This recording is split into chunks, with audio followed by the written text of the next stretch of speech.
Assalamualaikum warahmatullahi wabarakatuh. Sahabat Inspirasi Hijrah, nama saya Hamzah. Tapi orang mengenal dengan menyebut nama saya dengan Bejah. Saya mantan vokalis dari salah satu band di Indonesia.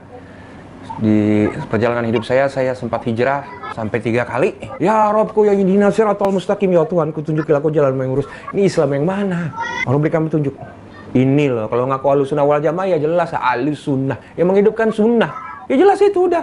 Sampailah saya kepentok suatu masalah yang bikin saya pusing, ya minta ampun tuh. Stres udah nyaris gila dan saya pengen bunuh diri, bayang nggak? Gimana caranya? Siapa yang bisa nolong saya selain Allah? Semua amalan yang ketika itu saya tahu, saya amalin. Karena yang saya tahu, kalau kita hanya mengerjakan yang wajib, itu doa ngantrinya nomor berapa? Dan saya mulai mencari siapa nih yang bisa ngajarin saya sunnah. Lalu saya mulai nyari kajian sunnah. Yang muncul kajian sunnah Ustadz Khalid Basalamah. Saya, apa nih, siapa nih Ustadz Khalid Basalamah? Saya mulai klik. Ibadah harus dipaksakan, kata guru kita Khalid Basalamah. Wallazina jahadu fina lanahdiyanahum subulana. Barang siapa yang memaksakan diri, jahadu fina, memaksakan diri mematuhi perintah-perintah kami, maka akan kami pandu dia dan akan kami mudahkan untuk mereka untuk menjalankannya. Jadi yang namanya hidayah itu dijemput. Begitu dari anak yang dulu sangat membenci sunnah, sampai sekarang anaknya sangat mencintai, insya Allah istiqomah anda. Doain. Assalamualaikum warahmatullahi wabarakatuh. Waalaikumsalam warahmatullahi wabarakatuh. Alhamdulillah. Selalu saja lisan kita memuji Allah subhanahu wa ta'ala atas segala nikmat dilimpahkan kepada kita. Terutama adanya kesempatan kita bisa duduk dalam majelis ilmu, bisa sholat berjamaah, bisa berzikir, bisa berdoa, membaca Al-Quran, saling memberikan nasihat, membantu orang-orang susah, silaturahim keluarga, apa saja dari kebaikan-kebaikan ini. Selama Allah subhanahu wa ta'ala berikan kesempatan untuk itu, maka ini sebuah nikmat yang harusnya kita syukuri dan jaga. Serta juga ini menandakan Allah subhanahu wa ta'ala mencintai kita karena memberikan peluang kita untuk selalu taat kepadanya. Dan yang selanjutnya kita panjatkan salam hormat kita kepada utusan Allah Nabi besar Muhammad sallallahu alaihi wa ala alihi wa sahbihi wasallam, sebagaimana Allah telah mengucapkan salam hormat kepada beliau. Sebelum kita mulai sesi kita, insya Allah saya mengajak teman-teman sekalian untuk selalu peduli dengan saudara-saudara kita yang sedang berada di Gaza, di Palestina, yang sedang tertindas di sana. Kita selalu doakan agar Allah subhanahu wa ta'ala berikan kepada mereka kemenangan, Allah berikan kepada mereka keselamatan, dihilangkan dari segala mara bahaya, kelaparan, ketakutan, dan Allah berikan kemerdekaan yang sempurna. Semoga Allah subhanahu wa ta'ala juga memuliakan Masjid Aqsa, dan dimanapun muslimin yang sedang tertindas, semoga Allah subhanahu wa ta'ala menolong mereka, dan Allah juga menurunkan keadilan agar merata di tengah-tengah kaum muslimin dan juga kepada non-muslim yang berada di sana tentunya. Baik teman-teman sekalian, kesempatan ini seperti biasa di pekan ketiga kita akan ada sesi khusus inspirasi hijrah. Dan sebelum kita masuk membahas masalah ini, saya ingin berbagi dulu sebagai pembukaan. Bahasan kita di Rabu malam ini alhamdulillah sudah berjalan sekian tahun, semua membahas tentang masalah dosa besar. Dan akan terus kami ingatkan, tidak akan pernah berhenti untuk mengingatkan ini, dosa itu racun, dosa itu mematikan. Pelanggaran atau dosa ini hanya akan mendatangkan kegelisahan, kegundahan. Tidak ada ketentraman jiwa bagi pelaku maksiat, walaupun rumahnya luas, walaupun kendaraannya mewah, walaupun hartanya melimpah. Justru ketentraman jiwa dan kebahagiaan akan dirasakan bagi orang yang hatinya dipenuhi dengan keimanan, dengan amal soleh. Walaupun kita lihat fasilitasnya biasa saja, mungkin rumahnya biasa, mungkin pendapatannya juga serba cukup saja, atau berkecukupan, atau misalnya kurang. Mungkin juga dia belum mendapatkan pekerjaan yang mengikat dia sehingga dia bisa memiliki income bulanan rutin misalnya. Atau banyak hal. Tetapi kita akan temukan orang seperti ini tentram jiwanya. Walaupun makan mungkin sehari cuma sekali, tapi dia bisa sholat berjamaah di masjid, dia bisa puasa Senin Kamis, dia bisa hadir majelis ilmu. Kita temukan hidupnya bahagia. Tidak ada beban dalam pikiran, hatinya tidak pernah gelisah. Itulah ciri dan perbedaan dasar antara orang-orang yang taat dengan orang-orang yang bermaksiat. Apalagi kalau seseorang di antara kita bisa menggabungkan, di mana Allah Azza wa Jalla membukakan bagi dia dunia ini, pintu rezeki, dia bisa memiliki pendapatan yang bagus, martabat dan harga dirinya yang cukup tinggi, karena dia menjaganya, memuliakannya, dia mengejar prestasi terbaik di dunia ini, kemudian digabung dengan keimanan dan amal soleh, itu luar biasa. Oleh karena itu teman-teman sekalian, di saat Allah berikan peluang kita bisa beramal saleh, maka bersyukurlah. Dan kalau ada peluang untuk melakukan perbuatan dosa, hindari, jangan dilakukan. Karena ini hanya akan mendatangkan murka Allah subhanahu wa ta'ala. Pernah dalam sebuah athar, sebuah riwayat dinukil oleh Ibnu Qayyim rahimahullah, dari buku Ad-Da' wad-Dawa di halaman 46. Sebuah asar dari Ummul Mukminin Aisyah radhiyallahu anha. Beliau pernah ditanya, apa yang Anda ketahui wahai Ummul Mukminin tentang gempa? Bencana gempa. Kita biasa rasakan juga di negara kita dan di dunia ini tidak asing dengan gempa. Maka yang luar biasa dari jawaban Ummul Mukminin Aisyah radhiyallahu anha, dan ini sudah saya singgung riwayat ini di khutbah Jumat waktu itu di Masjid Raya Kota Padang. Ada judul ceramah kami, judulnya Pesan dari Langit. Dan cukup banyak sekali kami sampaikan dalil-dalil berhubungan dengan masalah ancaman-ancaman Allah dari langit sana bagi para pembangkang dan pelanggar. Tapi ada satu riwayat yang unik dari Aisyah, beliau mengatakan tentang gempa. Dan sekali lagi bisa kembali ke buku Ibnu Qayyim Ad-Da' wad-Dawa di halaman 46. Dan ini sudah diterjemahkan dalam bahasa Indonesia. Beliau mengatakan kalau manusia sudah melakukan perzinahan, menghalalkannya, meminum minuman keras, dan juga sibuk dengan nyanyian, dengan alat-alat musik, beliau mengatakan, maka Allah yang di langit sana merasa cemburu dan berkata kepada bumi, goncangkanlah dirimu. Maka terjadilah bencana tersebut, gempa. Apabila manusia-manusia itu menyadarinya, meninggalkan 3 hal yang disebutkan itu oleh Aisyah radhiyallahu anha adalah zinanya, kemudian tadi minum khamar dan musik dan nyanyiannya ini, maka bumi itu akan tenang. Tapi kalau mereka mengulanginya kembali, kata Aisyah radhiyallahu anha, maka Allah menyuruh bumi itu untuk menyuruh agar bumi itu goncang kedua kalinya, sehingga binasalah lokasi yang ada di sekitar bumi itu dan binasa juga manusia yang ada di sekitarnya.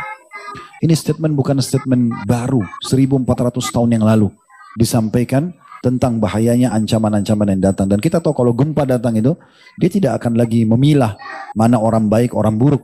Ya, kata Nabi SAW, kalau telah terjadi bencana maka semua bisa kena. Orang beriman dan orang kafir ada di situ akan kena. Pelaku maksiat dan tidak juga akan kena. Dan ya, kenanya ini kata Nabi SAW nanti akan dibangkitkan sesuai dengan niatnya masing-masing.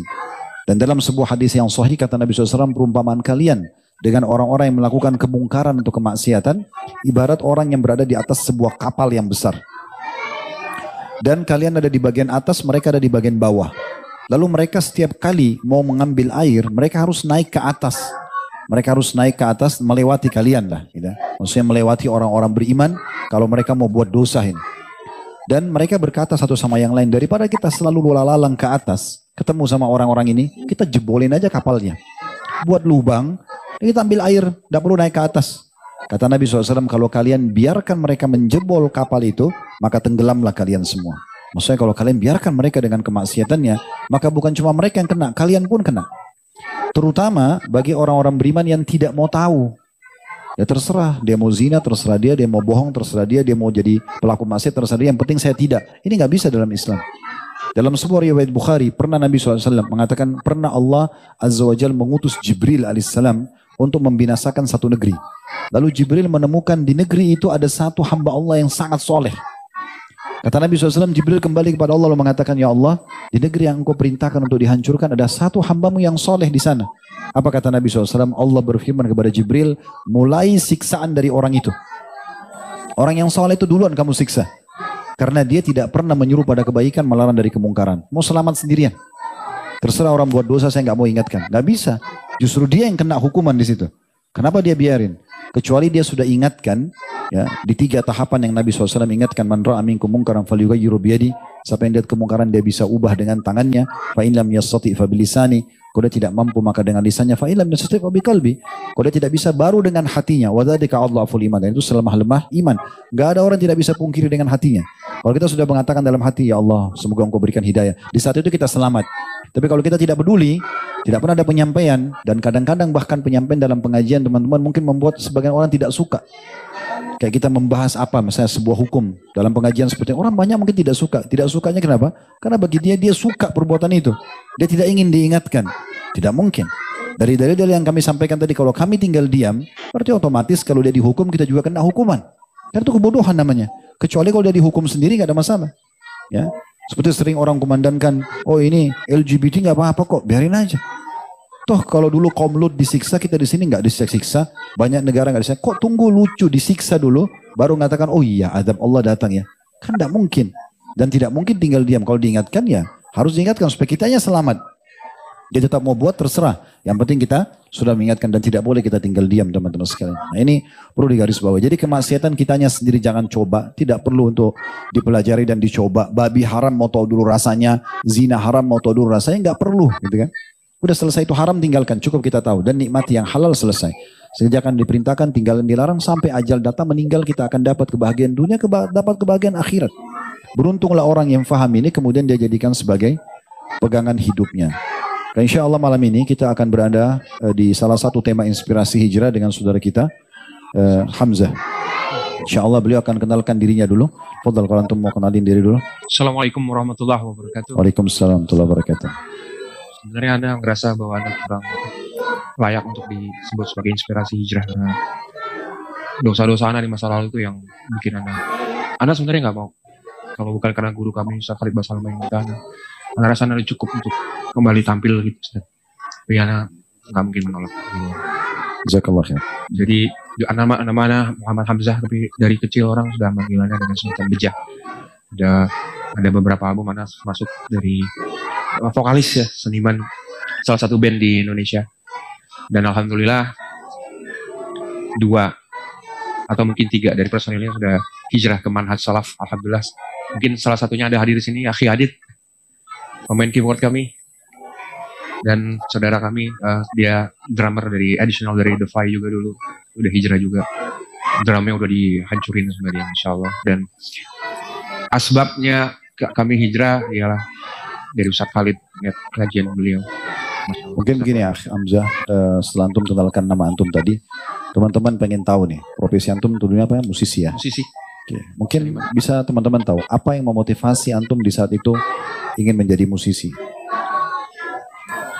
Itu Anda senang emang dari kecil tuh, mungkin karena ngelihat teman-teman atau di rumah itu suka muter-muter lagu gitu, dan Anda ngelihat ya figur-figur orang-orang kafir itu ya, John Lennon lah siapa ya yang tahu ya. Anak dari kecil itu, dari yang Anda ingin tuh pengen jadi rockstar aja, udah itu aja dari kecil. Anda pengen jadi performa, Anda pengen jadi. Berarti kena pengaruh dari orang sekitar yang memang terbiasa mendengar itu sehingga antum termotivasi untuk jadi itu. Ya, dan di lingkungan sekolah Anda dulu ada beberapa yang penyanyi juga saat kakak kelas Anda, ada beberapa orang gitu. Jadi anak pengen gitu. Baik. Jadi itu yang memotivasi ya. Berarti ada lingkungan di sekitar lingkungan yang mungkin membentuk keinginan dan angan-angan itu, harapan itu sehingga terjadi. Iya. Baik, mungkin lebih lanjut lagi antum bisa cerita kepada ikhwan dan akhwat kita pada saat antum menjadi seperti itu ya, profesi itu. Ada profesi yang lain ditekuni? Ada, Anda bisa dibilang dulu ya main-main proyek itu Ustaz. Di government gitu Ustaz. Ya, Anda giring proyek lah. Enggak banyak sekali syubhat-syubhatnya saat Anda kunci-kunci tender, belum entertain-nya. Lalu kemudian Anda ketimpa masalah Ustaz. Benar-benar bikin Anda pusing, tapi itu menjadi pintu awal Anda hijrah karena uang yang segitu banyak itu nggak ada mungkin ada yang bisa ngasih. Berarti selain musisi juga bisnis, proyek-proyek gitu. Iya, Ustaz. Tapi dalam pandangan antum setelah sekarang mulai belajar agama, proyek-proyek itu halal atau syubhat? Haram, syubhat. Haram dan syubhat. Iya, karena kita gimana biar orang lain nggak bisa ikut proyek ini, kita kunci KAK-nya, kita syarat-syaratnya itu hanya kita, perusahaan kita sendiri yang bisa masuk, kita yang menang gitu. Belum lagi harus ngamanin panitia-panitia kayak gitu Mas. Jadi di saat Anda kena itu, lalu Anda berpikir Anda naik taksi online, kemudian sopir taksinya itu muter kajian gitu saat dari Hasan Al-Basir rahimahullah. Oh ini masuk ke sebab hijrahnya dulu. Iya. Oke, ini mungkin kita masuk habis ini. Iya. Jadi saudara kita Hamzah tadinya beliau musisi, kemudian ada motivasinya tadi kena lingkungan sekitar, juga kerja proyek-proyek. Tapi menurut pertimbangan antum proyeknya itu berarti syubhat ya. Syubhat. Nah biasanya kalau hal-hal seperti ini kita juga bisa buktikan kalau hal itu baik atau tidak. Lingkungan kita yang terbentuk karena aktivitas itu. Contoh misalnya kita aktif di pengajian seperti ini. Itu kan nanti akan terbentuk komunitas ya. Komunitas kita ya. Kita akhirnya berteman sama teman-teman yang bisa di pengajian. Kita juga akhirnya bicara dengan mereka. Oh ternyata mereka tuh tadinya masalahnya begini terus hijrah. Terus mereka juga sekarang mulai pindah transisi ke usaha-usaha mungkin ada pendapatan yang halal. Itu satu paket biasanya. Dan biasanya pasti ke masjid. Nah kalau sesuatu yang berbau dosa biasa satu paket juga itu. Betul. Kayak misalnya orang kalau proyeknya itu bersumber dengan sesuatu yang haram. Itu satu paket. Pasti nggak jauh dari diskotik. Tidak jauh dari persinahan, tidak jauh dari minuman keras, apa begitu? Betul sekali, Ustaz. Begitu. Nah biasanya itu salah satu indikasi kita bisa menilai, oh ini benar atau tidak. Karena antum kalau hadir di pengajian nggak mungkin pulang dari sini lalu diajak ke karaoke kan? Atau nggak mungkin diajak ke diskotik kan? Pasti teman-teman di sini paling ajak makan, itu pun dibayarin. Paling janjian besok ketemu di pengajian mana lagi kan? Iya. Nah biasanya seperti itu indikasinya. Baik, mungkin teman-teman lebih jauh mau tahu, gimana prosesi sehingga antum meninggalkan itu? Apa yang menyebabkan kok tadi dari sebuah hobi yang mungkin antum juga punya nama pada saat itu sudah terkenal nasional, terus kemudian antum tiba-tiba mau hijrah? Fadal, tadi antum cerita sempat naik taksi tadi ya? Iya, tapi sebelumnya ada yang terlewat saat Ana sempat ngerasain bosan hidup Ustaz. Di saat Ana di atas itu. Suara antum kerasin mungkin boleh teman-teman. Di saat Ana berada di puncak itu semuanya ada, semuanya bisa, duit ada. Itu kepingin hidup kok kayaknya gampang banget ya karena mungkin karena faktor semua yang tadi Ustaz sudah jelaskan itu. Saya pengen jadi legend Ustaz. Saya pengen mati. Itu yang kepikir dari saya. Maksudnya mau bunuh diri? Ya. Dan itu keinginan itu sangat kuat sekali. Karena hidup kok nggak ada cobaan, nggak ada. Maksudnya pada saat sampai di puncak keemasan itu, uang semuanya ada, nama dan dikenal gitu. Iya. Terus puncaknya ingin menjadi seorang legend dengan bunuh diri. Dengan bunuh diri. Kenapa bunuh diri? Karena bego Ustaz. Maksudnya ya karena bodoh, karena kemakan budaya barat yang. Enggak, apa motivasinya? Kok kenapa sudah terkenal, punya uang banyak, larinya bunuh diri? Karena pengen lebih terkenal lagi, lebih harum lagi gitu Ustaz. Kan habis. Kalau bunuh diri mati selesai kan, enggak terkenal lagi. Ya nggak apa-apa, karena hidup pun nggak ada cobaan, nggak ada Kenapa ujian. nggak nikah atau buka usaha? Kenapa bunuh diri? Mungkin ada mungkin maksud saya ada sesuatu nggak mungkin yang antum pernah tonton, oh Iya. tokoh ini, Betul. oh dia tutup dengan mati begitu? Iya, betul. Ada. Oh. Ada tokoh yang namanya Jim Morrison, ada yang namanya Oke, nggak usah disebut ya, namanya. pokoknya banyak Ustaz. Dan saya pengen kayak gitu. Oh, pengen gitu. Jadi mati itu dianggap sebuah prestasi. Betul. Tapi bunuh diri. Bunuh diri, tapi nggak kejadian. Karena saya ditolong oleh teman saya. Tapi sempat proses. Tapi setelah itu Ustaz, ujian dalam hidup saya. Bentar. Jadi sempat proses untuk bunuh diri. Oh, subhanallah. Pakai apa mau bunuh dirinya ini? Apa? Pakai apa mau bunuh diri? Banyak Ustaz. Saya berarti ada beberapa kali upaya untuk itu. Ya. Oh. Subhanallah ya. Jadi saya tadi baru bilang itu satu paket ya. Jadi dia kayak satu paket panggil. Puncaknya setan bisikin suruh bunuh diri, dianggap itu prestasi. Betul. La haula wala quwata illa billah. Baik. Terus habis itu sempat mau bunuh diri nggak jadi? Jadi tapi nggak jadi matinya doang Ustaz. Gimana itu jadi tapi nggak jadi matinya? Iya, jadi saya nggak kebangun. Selama 2 hari teman saya dobrak kamar saya tuh. Ya begitulah Ustaz kurang lebih. Nah tapi setelah saya sadar. Antum kurang lebih apa? Belum jelasin. Maksudnya jadi nggak jadi mati itu Ustaz. Oh nggak jadi mati. Itu ujian demi ujian itu luar biasa. Jadi antum coba bilang sama ikhwan, saya mau mati tapi nggak jadi selesai. Apanya ini?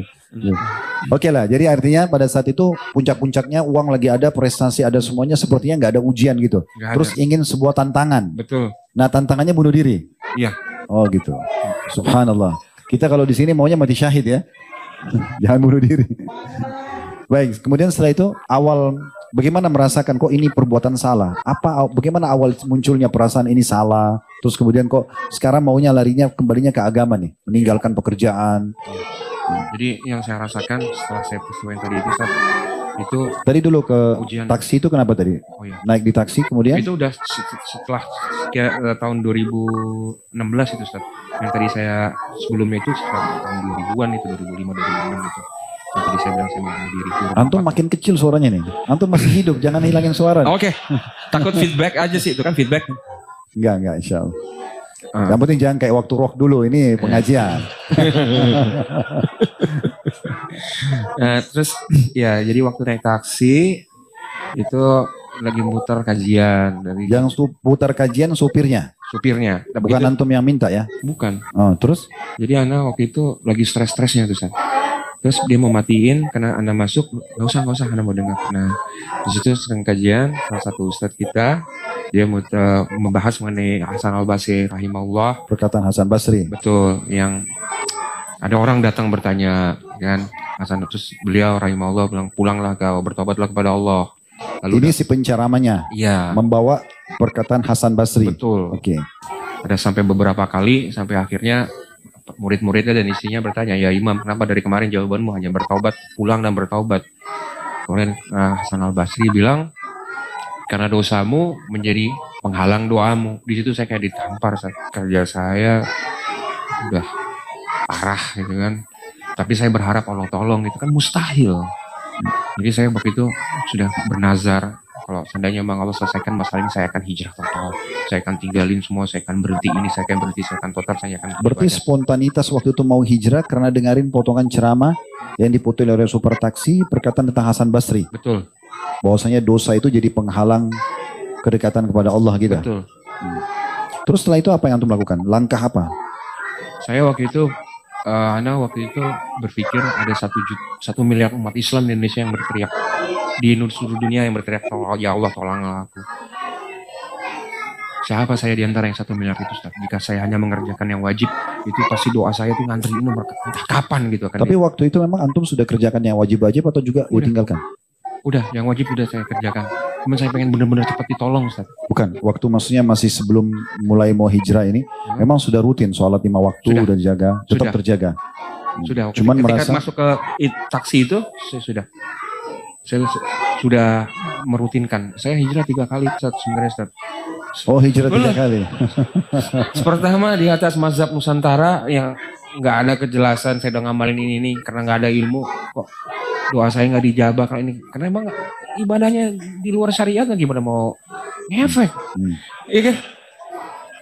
Terus hijrah kedua saya bertarekat, Ustaz. Baca ini 3.000 kali, 4.000 kali, kalau salah ulang dari awal. Yang ada saya pegang lampu nyala, ya Allah. Emang Antum pegang lampu nyala tanpa Iya. colokan. tanpa colokan, keren kan? Oh,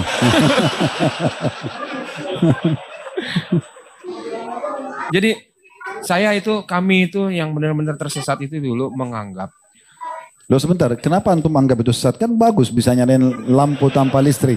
karena Itu hemat, gak usah bayar PLN tiap bulan.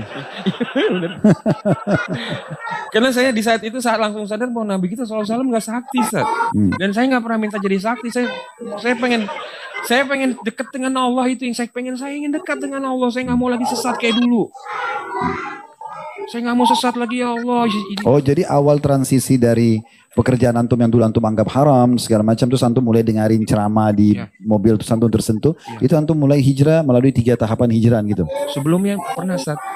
Yang saya kenal sunnah itu yang 2016 kemarin itu yang di taksi. Tapi sebelumnya Oh itu sudah tadi. mulai proses Iya. hijrah. Saya tahu bahwa saya selama ini setiap saya ngaco dikit, setiap saya bikin sesuatu dosa, nggak lama Allah tegurnya, Ustaz. Entah saya masuk penjara lah, entah saya inilah, itu nggak. Oh jadi sudah pernah coba penjara. Saya Tapi antum merasa Allah yang hukum itu ya? Ada perasaan itu? iya. Alhamdulillah itu bagus, tuh bagian dari keimanan.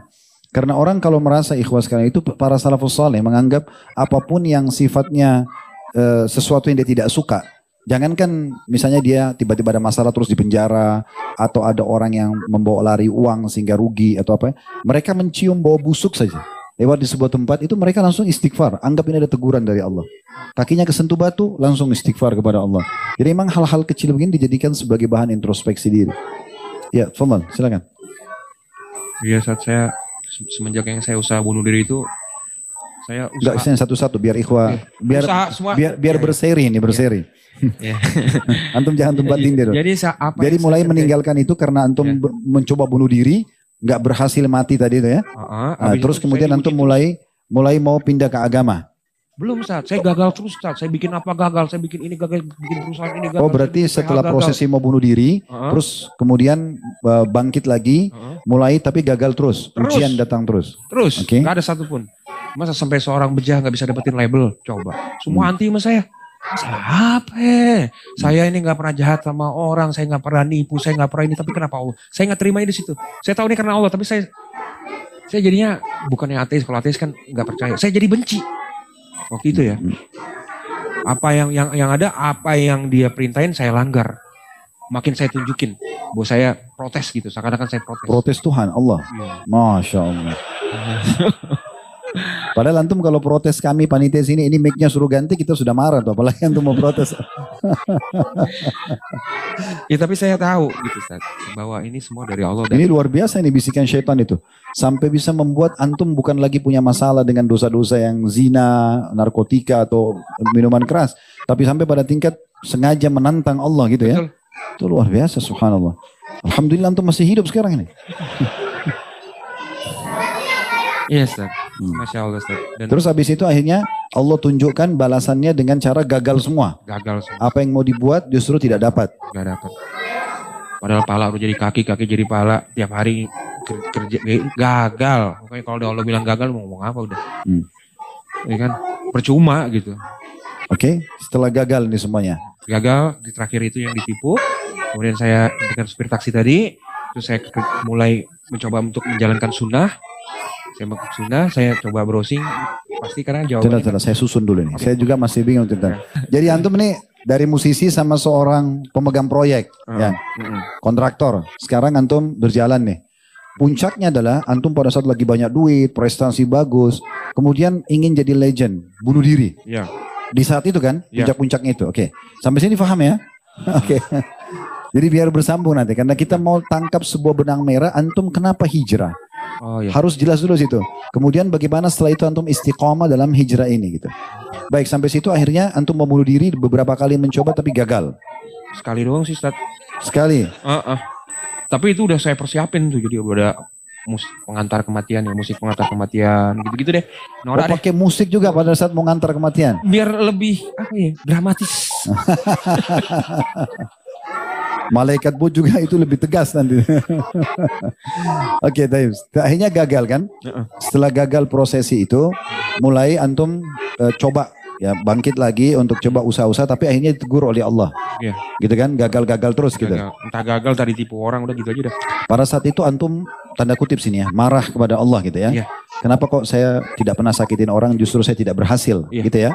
Terus kemudian antum pada saat itu justru melanggar apa yang Allah Iya. yang dilarang malah sengaja dibuat. Betul. Nah, balasan Allah spontan datang dengan cara menggagalkan semua usaha yang dimulai.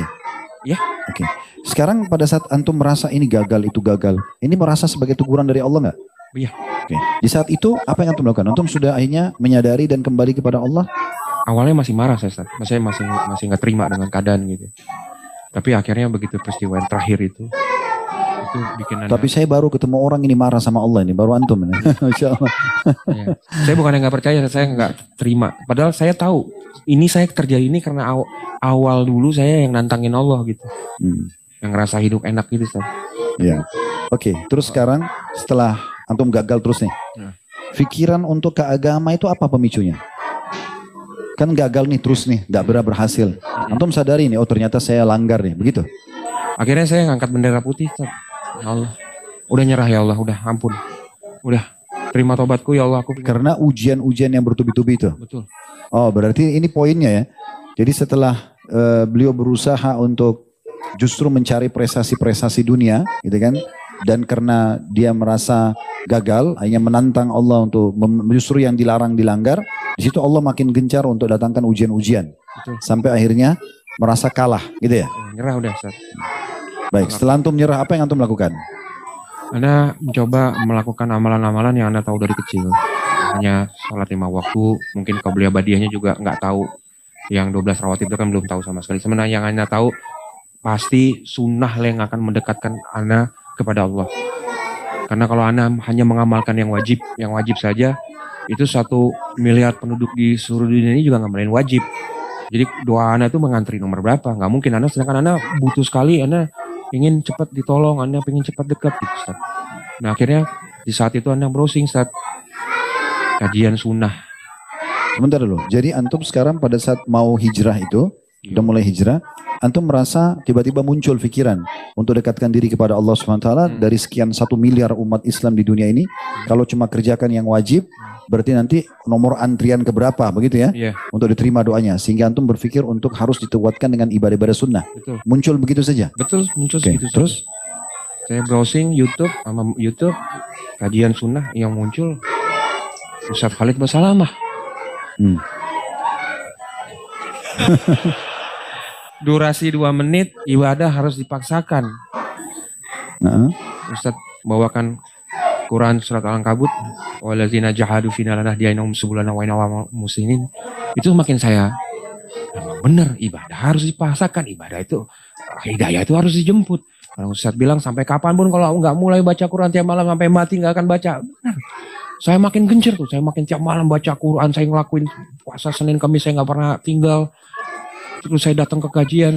Namun yang masalahnya semua kajian, apalagi yang Ustadz yang ada embel-embel LC-nya begitu, LC gitu saya datangin. Akhirnya akidah saya, lah, yang ini bilang Allah ada di mana-mana, yang ini bilang Allah di atas arsy, yang ini bilang musik haram, yang ini bilang enggak, ini mana yang saya sampai nangis tadi. Ya Rabbku, ihdinas siratal mustaqim, tunjuk aku Islam yang mana nih ya Allah. Yang mana Islam? Semuanya mengaku Islam, semuanya mengaku Ahlussunnah wal Jamaah. Terus? Ya. Terus saya baca di Al-Quran, di Al-Quran. Enggak, setelah antum sholat minta ihdinas siratal, ada hasil nggak? Ustaz. 2 bulan doang Ustaz. Ada nangis-nangis sama Allah, Allah beresin tuh. Kan Ustaz waktu itu di kajian, mungkin Allah nggak berikan seperti yang aku mau, tapi pasti Allah beresin masalah kamu. Benar Ustaz, Masya Allah.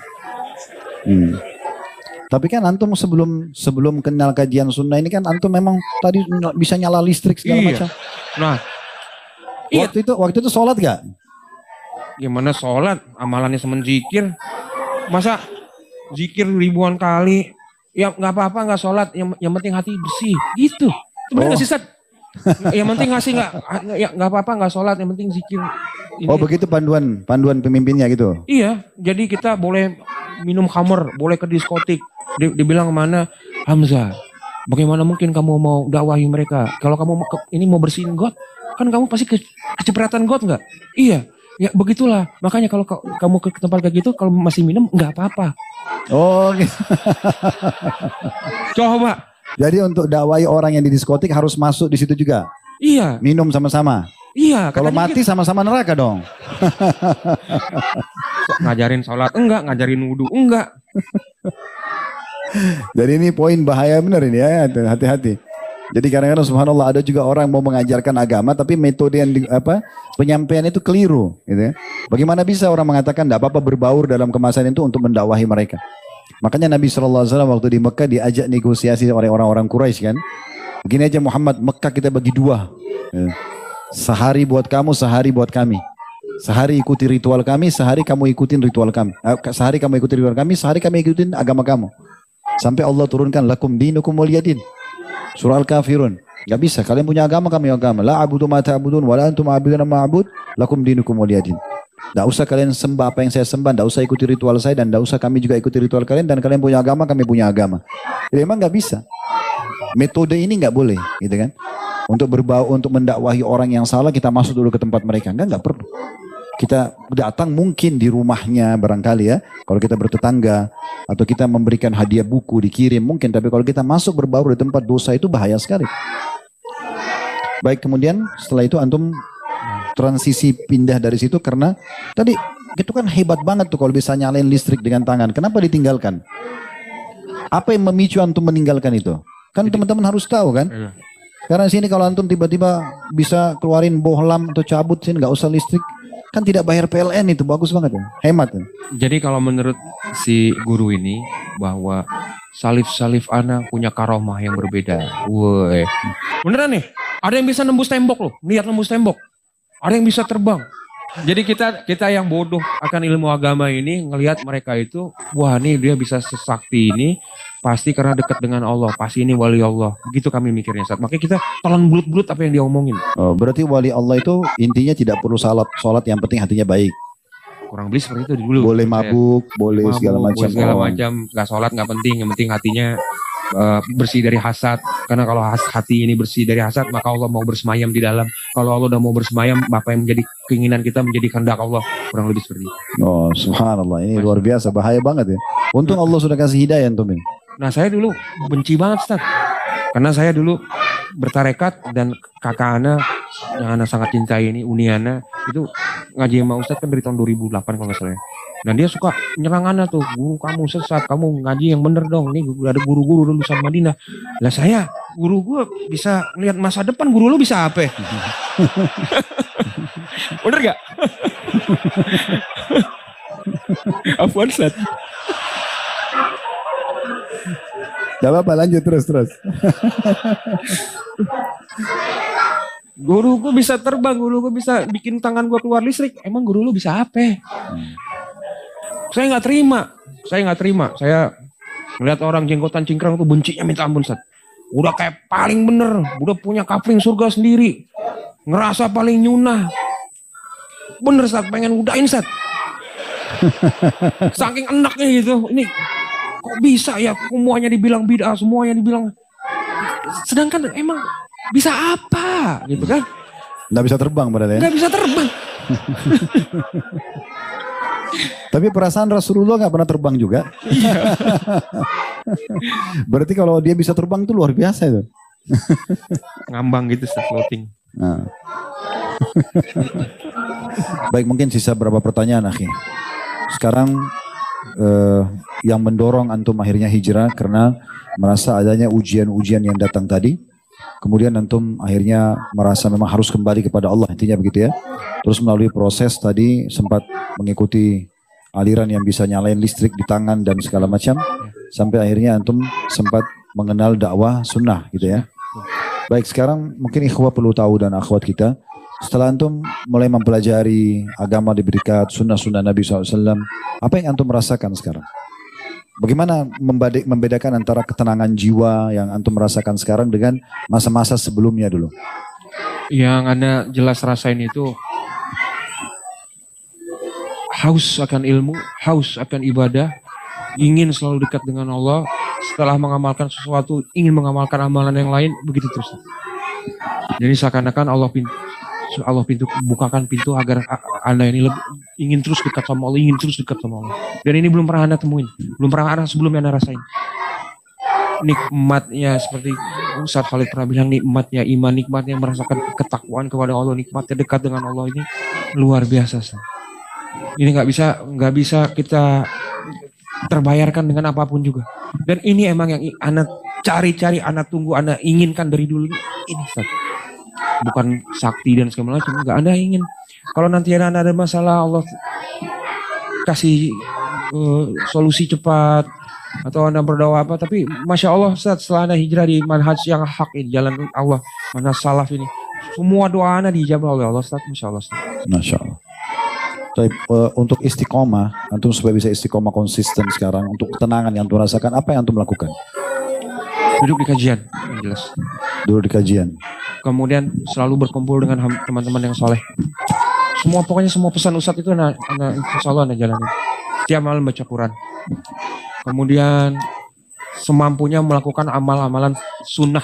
Majelis ilmu ini yang pertama tadi itu rutin online, offline. Datang ke kajian dan duduk di kajian. Datang berarti offline. Bahas kitab. Jadi bukan tematik. Terus kemudian yang teman-teman tadi maksudnya yang ditemukan di pengajian juga. Iya, Ustaz, itu Anda minta sama Allah, ya Allah berikanlah kepada aku hamba Allah yang soleh yang bisa mendekatkan aku lebih dekat kepadamu. Itu langsung Allah kasih. Ya Allah, jadikanlah salah satu dari asatid Ustaz Sunnah itu sebagai sahabatku. Allah kasih. Masya Allah. Terus baca Quran malam. Insya Allah.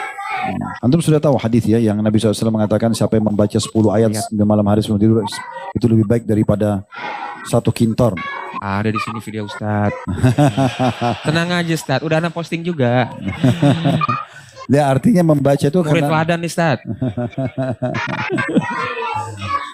Selain baca Quran dari apa lagi? Ada yang lain nggak? Antum dari awal sudah bisa baca Quran atau masih proses belajar kemudian sekarang baru bisa? Karena alhamdulillah bisa sih Ustaz. Ya walaupun nggak lancar dulu ya, tapi bisa. Karena kan sekolah anak di sekolahin di sekolah Islam gitu, sampai kuliah pun di Universitas Islam. Jadi emang ada ya walaupun Ada backgroundnya. ada backgroundnya lah. Baca Al-Quran dengan terjemahannya Ya, atau dengan terjemahan. ada yang lain? 3 tadi yang antum sudah lakukan itu. Selain itu, duduk majelis ilmu, berteman sama orang-orang yang komunitas baik menurut antum, terus kemudian baca Quran. Iya, ya. Pokoknya saya insya Allah yang sering saya lakukan, pokoknya bangun tidur, mau tidur ingat Allah, bangun tidur ingat Allah. Pikir hari ini saya mau sedekah di mana nih? Saya mau nanti sholat di mana nih? Saya mau ngapain nih? Pokoknya hati saya insya Allah Muncul perasaan begitu setiap harinya. iya semenjak menjalankan sunnah. Alhamdulillah, itu satu hal yang positif itu. Berarti Allah, tadi kan saya sempat bilang ikhwas sekalian ya, kalau kita diberikan kesempatan oleh Allah SWT untuk beramal soleh, apalagi terfikir dari amal soleh ke amal soleh, ini berarti tanda Allah mencintai kita, karena kita sedang dipandu untuk melakukan ketaatan tersebut. Jadi itu kiat antum untuk istiqomah ya. Dan saya tahu banget di luar sana tuh yang berjah paling setahun 2 tahun hijrahnya itu udah sering saya dengar gitu. Tapi kan dia nggak tahu saya bentengi diri saya tuh. Pertama saya bentengi saya dengan penampilan syar'i. Kan nggak mungkin udah jenggotan cingkrang pergi diskotik, bener gak? Iya. Udah pasti pergi ke masjid. Dan ini bener-bener orang mau ngomong apapun juga bodo amat. Yang tadinya dulu hina Ustaz, pengen ngeludahin. Sekarang lo mau ngomong apa mengenai saya ini jenggotan cingkrang, bodo amat. Ridho Allah yang kita cari, bener gak? Udah gak peduli lagi dengan ucapan manusia gitu. Terus habis itu apa lagi Ustaz? Lupa saya Ustaz. Apa ya? Antum Iya. ada kiat yang lain nggak? Pengaruh keluarga, efek yang lain kan dari teman-teman, membaca Quran, kemudian majelis ilmu.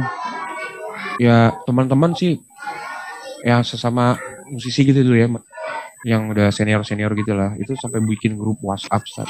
Selamatkan bejah dari Wahabi. Wih, dia seakan-akan mereka nggak terima kalau dedengkotnya tobat. Oh, antum merasa antum didengkot dulu ya? Iya Ustaz. Parah dulu. Kata anak benana dulu, saking parahnya nih, setan aja nyembah lo jah. Astagfirullahaladzim. Alhamdulillah ala kulli hal.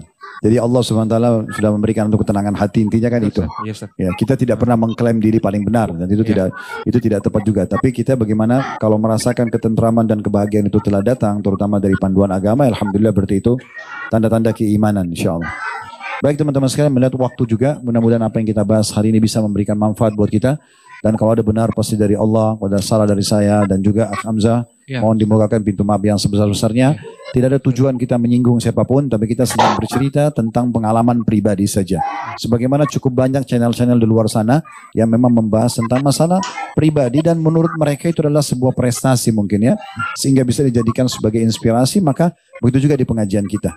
Setiap orang bisa punya pendapat, masing-masing bertanggung jawab dengan pendapatnya tentunya di hadapan Allah Subhanahu wa taala. Subhanakallahumma bihamdika asyhadu an la ilaha illa anta astaghfiruka wa atubu ilaik. Wassalamualaikum warahmatullahi